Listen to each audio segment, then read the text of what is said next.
Malapit na tayo sa truck. Dito na sa may Fatima. Ayan, palengke pala to. Medyo matraffic dito. Just ginagawa pa yung kalsada.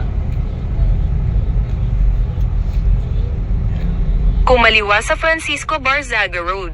Francisco Barzaga Road daw. Kaliwa tayo dyan.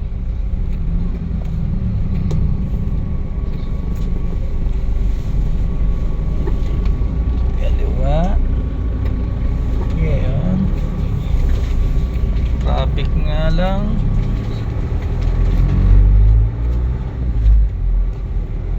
Pagkaraan ng 200 metro, darating ka sa received location.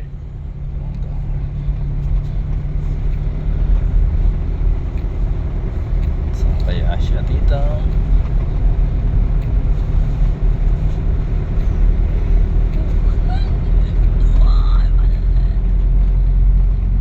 Ayun, sa kaliwa.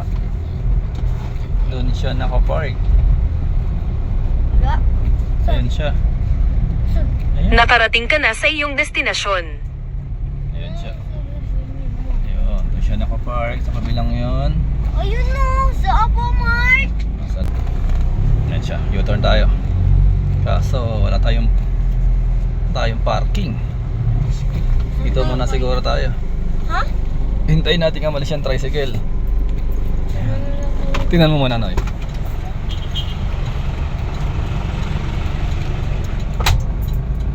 Ayan po yung aming truck. Doon siya nakapark.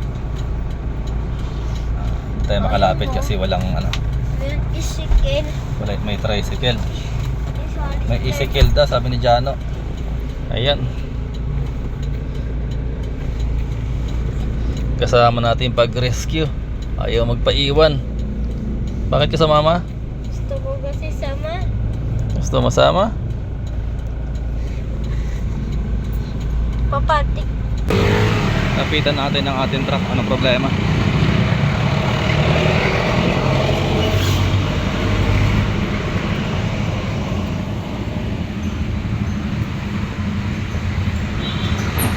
Saan tumagas? Hindi mo tinignan? Ha? Hindi mo kaya mag-angat ng ukol ng truck? Ha? Hindi mo kaya mag-angat ng ukol ng truck?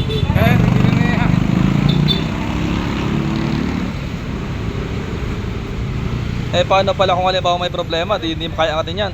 Ibig sabihin, nung maalis ka, hindi mo chinecheck to? Hindi. Hindi ko na check yan. Ngayon lang yan. Hindi, kaya nga, sabi mo, hindi mo kaya mag-angat, so ibig sabihin, pag aalis mo, hindi mo lang binubuksan. Hindi ko pa nangayan. Eh, hindi pwedeng ganun. Kailangan bago umalis, check nyo yun lang, is tubig, ATF. Hindi yung takbo lang ng takbo.